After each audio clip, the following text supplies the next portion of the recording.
ওই গাড়ি যিনারা চালান ওনারা সমানে হর্ন দিতে চায়, কানের দুটো ফাটাই ফেলে। এই জাম লাগছে, হাফ কিলোমিটার কোয়ার্টার কিলো জাম লেগেছে, আপনি তো দেখতেছেন, কেন হর্ন দিচ্ছেন? মোটর বাইকের সামনে 3 বছরের ছেলে, তারপরে উনি মোটর বাইক, তারপরে ওনার আরও 2 বছরের আরেক বাচ্চা, তারপরে বেগম সাহেব, তার কোলে আবার আরেক বাচ্চা। Family riding. মোটর বাইক তো ফ্যামিলি রাইডার না, রাইড করার জন্য না। সেইখানে মোটর সাইকেল যখন জাম লাগে ফুটপাতে উঠাই দেয়। একজন ভদ্রমহিলা এই ফুটপাত দিয়ে হাঁটতেছেন, তার গায়ের উপরে উঠে যাচ্ছে মোটর সাইকেল। এই শহরের ট্রাফিক এখন একটা বড় মাথা ব্যথা, এবং এর সমাধান বের করা অত্যন্ত কঠিন। আমি আগেই বলেছি, একটি শহর প্ল্যানিংয়ে 25% জায়গা রাস্তার জন্য থাকা উচিত। আপনাদের এই শহরে মাত্র 7%, 7 ভাগ রাস্তা। বিভিন্ন ধানমন্ডি, গুলশান, বনানী, উত্তরা, পূর্বাঞ্চল, এই সকল এলাকা বাদে বাকি যে হিউজ জনবসতি, এই জনবসতি এলাকাগুলো শেওড়াপাড়া বা এরকম কোনো রাস্তাঘাট প্ল্যানিং করে তৈরি করা হয়নি। যত্রতত্র 3 ফিট, 2 ফিট, 5 ফিটের রাস্তা করে 8 তলা 10 তলা বিল্ডিং করে মানুষ বসবাস করতেছে। এখন আর নিচেই নামারও জায়গা নেই। নিচেই সবাই যদি নেমে আসেন, সবার দাঁড়ানোর জায়গাও হবে না। তাহলে এই কি শহর আমরা বানালাম? অ্যাম্বুলেন্স ঢুকে না, ফায়ার সার্ভিস ঢুকে না, তা কি শহর হলো এটা? কিভাবে কি করবেন? এই জন্য ট্রাফিক একটি বড় সমস্যা হয়ে গেছে।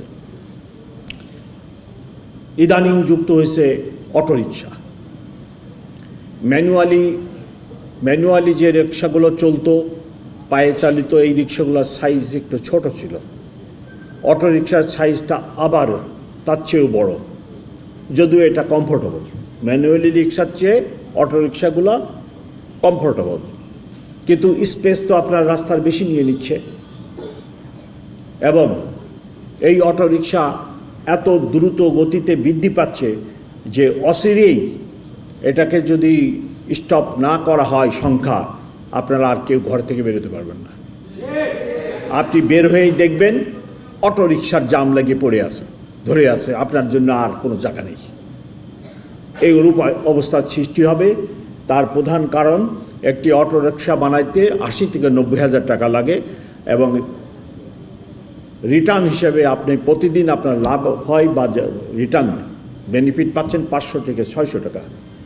এখন নিম্ন মধ্যবিত্ত যেনাদের 5 লাখ টাকা আছে ব্যাংকে, উনি 5টা অটোরিকশা বানায় রাস্তায় দিয়ে দিচ্ছেন। লাইসেন্স নাই, ট্যাক্স দেয় না সরকারকে, চলতেছে। ইভেন ব্যাটারিটা চার্জ হচ্ছে, এটাও অবৈধভাবে অনেক ক্ষেত্রে। তাহলে আপনি বানাবেন না কেন? সবাই মিলে এখন অটোরিকশার ব্যবসায় নেমে গেছি। আমাদের সমস্যা হলো, যখন একটা কিছুতে লাভ দেখি, আমরা সবাই ওটার মধ্যে ঝাঁপাই পড়ি, পরে ওইটাকে ধ্বংস করে ছাড়ি।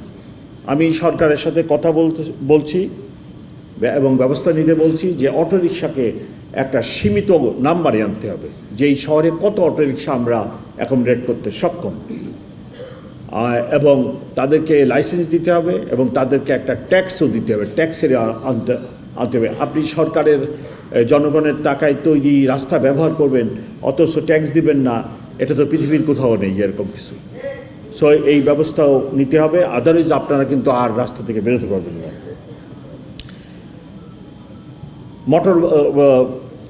ট্রাফিক সমস্যার সমাধানের জন্য অনেক চিন্তাভাবনা করতেছি। আমার একটা পরামর্শ, যে যেনারা ভাড়া বাড়িতে থাকেন অথবা নিজের বাড়িতেই থাকেন বা নিজের ফ্ল্যাটে থাকেন, আপনার যদি প্রাইভেট অফিস হয়, আপনি অফিসটাকে বাসার কাছে নিয়ে আসতে পারেন কিনা। তাহলে আপনার গাড়িটা ব্যবহার করবেন না, আপনি অটোরিকশাও ব্যবহার করবেন না। আপনি যদি 1 কিলোমিটারের ভিতরে আপনার অফিসটাকে, বাসাটাকে, স্কুলটাকে বা এইভাবে যদি অ্যারেঞ্জমেন্ট করে কাছে আনতে পারেন, তাহলে you can walk to your office. আপনি পায়ে হেঁটে যাবেন 1 কিলোমিটার, এবং পায়ে হেঁটে দিন শেষে কাজ করে আবার বাসায় চলে আসবেন, আপনি গাড়িও ব্যবহার করবেন না, অটোরিকশাও ব্যবহার করবেন না, রিক্সাও ব্যবহার করবেন না। তাহলে পরে আমার কি হবে, আমার সুবিধা হলো যে রাস্তায় আমার গাড়ির সংখ্যা কমে যাবে, অটোরিকশার মুভমেন্ট কমে যাবে। আপনারা যদি এইরকম একটা সহযোগিতা করেন তাহলে কিন্তু রাস্তা ব্যবহারকারীর সংখ্যা অটোমেটিক কমে আসবে। এটা চেষ্টা করে দেখেন আপনারা পারেন কিনা। ফ্যামিলি রাইডিং আমার একটা কি বলে এনার্জি।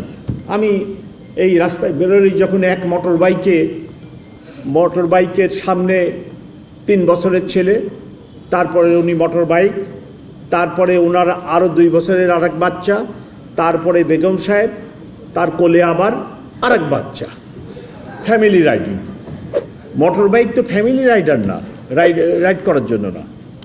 আপনি আপনার স্ত্রী, এই শিশু বাচ্চার জীবনকে একটা ঝুঁকির মধ্যে ফেলে দিয়ে এই মোটর বাইকে আপনি এইভাবে চলতেছেন, এটা তো খুবই খুবই দুঃখজনক।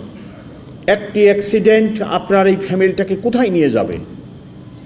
আপনার গাড়ির অ্যাক্সিডেন্ট হলে গাড়িতে একটা শেডের ভিতরে আপনি আছেন, ফার্স্ট হিট আপনার বডিতে হয় না, কিন্তু মোটর বাইকে অ্যাক্সিডেন্ট করলে প্রথম হিটই তো আপনার বডিতে হয়, আপনার মাথায় হয়, যার ফলে মোটর সাইকেলে যখন অ্যাক্সিডেন্ট হয় ক্যাজুয়ালিটি রেট হাইয়েস্ট।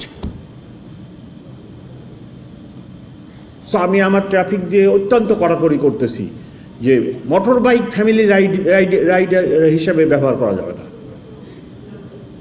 এই বাচ্চার জীবনে আপনি পিতা হিসেবে ঝুঁকি বয়ে আনতে পারেন না, আমরাও পিতা। সো এই কাজটি বন্ধ করার জন্য আমি শহরবাসীকে পরামর্শ দিচ্ছি, যারা রাস্তা ব্যবহার করেন, মোটরসাইকেল, গাড়ি, নানাবিধ ভেহিকেল, আমি গত 1 মাসে তাদের বিরুদ্ধে আইনগত ব্যবস্থা প্রায় ডবল নিচ্ছি। একটি উদ্দেশ্য, এই শহরের ট্রাফিক ব্যবস্থাকে একটা শৃঙ্খলার মধ্যে আনা। এই ট্রাফিক ব্যবস্থাকে শৃঙ্খলার মধ্যে আনা ছাড়া আপনাদের পুলিশ কমিশনার হিসেবে আমার হাতে আর কোনো অস্ত্র নেই। আমি 2 মাস 6 মাস এর ভিতরে রাস্তার সংখ্যা বিপুলভাবে বাড়িয়ে দেওয়ার ক্ষমতা আমার নেই, অথবা আমি বলতে পারি না আপনি গাড়ি কিনছে, গাড়ি নিয়ে রাস্তায় বেরোবেন না। সো আমি অনেক চিন্তা ভাবনা করে দেখছি, আমার হাতে একটি টুল, সেটা হলো যে যিনারা রাস্তা ব্যবহার করবেন অবশ্যই রাস্তার শৃঙ্খলা ওনাকে মেনে চলতে হবে।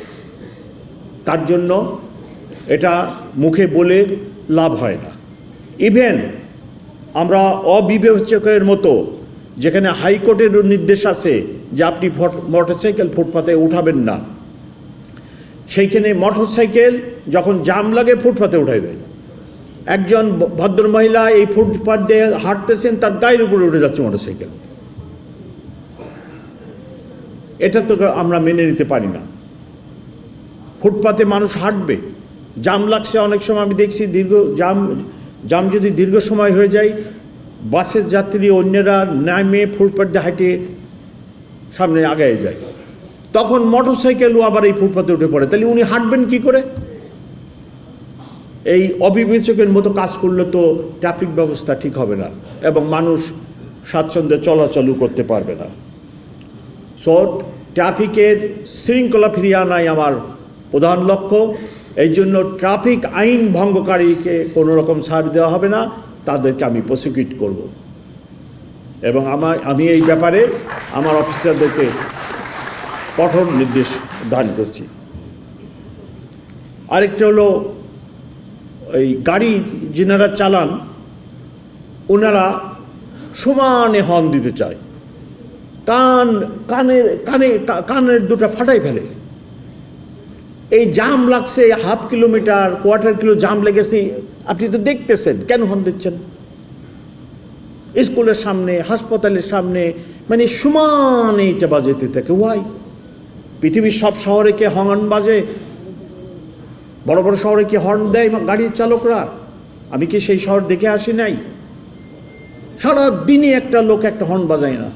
লক্ষ কোটি গাড়ি চলতেছে, 20, 25, 30 লক্ষ গাড়ি চলে এই ঢাকা শহরে, আর সিডনি শহরে গাড়ি চলে 1.5 কোটি। সেখানে তো একটা হর্ন কোনোদিন শুনলাম না, নিউ ইয়র্কে হর্ন শুনলাম না। আর 20 লক্ষ 25 লক্ষ গাড়ি চলে এই শহরে সমানে হর্ন বাজায় ড্রাইভার সাহেবরা। ওয়াই? আমি এ ব্যাপারে আইন নেই, এদের যেনারা হর্ন বাজাচ্ছেন তাদের বিরুদ্ধে ব্যবস্থা নেওয়ার জন্য আমার কোনো আইন হাতে নেই। আমি সব আইন কানুন ঘাটে দেখছি, তবে ব্যবস্থা আমি নিব। আমি ইতিমধ্যেই সরকারের সাথে বিষয়টি আলোচনা করেছি, চিঠি দিয়েছি। আমি পরিবেশ আইনে, সড়কের আইনে পরিবর্তন এনে আমার সার্জেন্ট যাতে স্পট যিনি হর্ন বাজাবেন তার বিরুদ্ধে তাকে প্রসিকিউট করতে পারে এবং ফাইন করতে পারে টাকা, সেই ব্যবস্থা নেওয়ার জন্য সরকারের সাথে আমি বিষয়টি নিয়ে আলোচনা এবং লিখিত চিঠিও দিয়েছি। এই আইন হলে যে সকল ড্রাইভার সাহেবরা এইভাবে যেখানে সেখানে হর্ন বাজাবে, জাম লাগলেও হর্ন বাজাবে, স্কুলের সামনে, হাসপাতালের সামনে হর্ন বাজাবে, আমি তাদের বিরুদ্ধে ব্যবস্থা নিচ্ছি ইনশাল্লাহ। একজন স্টুডেন্ট বলেছেন যে ট্রাফিক ডিউটি করছেন, আমাদের সাথে এখনও প্রায় অ্যাবাউট 400 স্টুডেন্ট ট্রাফিক এর অ্যাসোসিয়েট হিসেবে কাজ করে। তো উনি বলছেন যে এই যে ট্রাফিক ব্যবস্থাপনায় নেমে যে ওনার কথা বা ট্রাফিকের কথা মানুষ শুনে না, কি করা যাবে? অবশ্যই ব্যবস্থা আছে। আপনি সরকারি দায়িত্ব যখন একজন পুলিশ বা অন্যরা পালন করে, আপনি যদি তার বাধা সৃষ্টি করেন, তার জন্য সুনির্দিষ্ট আইন আছে, আপনার বিরুদ্ধে মামলা নেওয়া সম্ভব। সো আমরা সেটা করতে চাইনি। আমরা চাই নগরবাসী ভালো থাকুক এবং সবাই সদাচরণ করুক। আমার লোকের সাথে বা অন্য কারোর সাথে, ছাত্রছাত্রীর সাথে কেউ দুর্ব্যবহার করুক, এটা আমরা চাই না। আমরা চাই সবাই আইন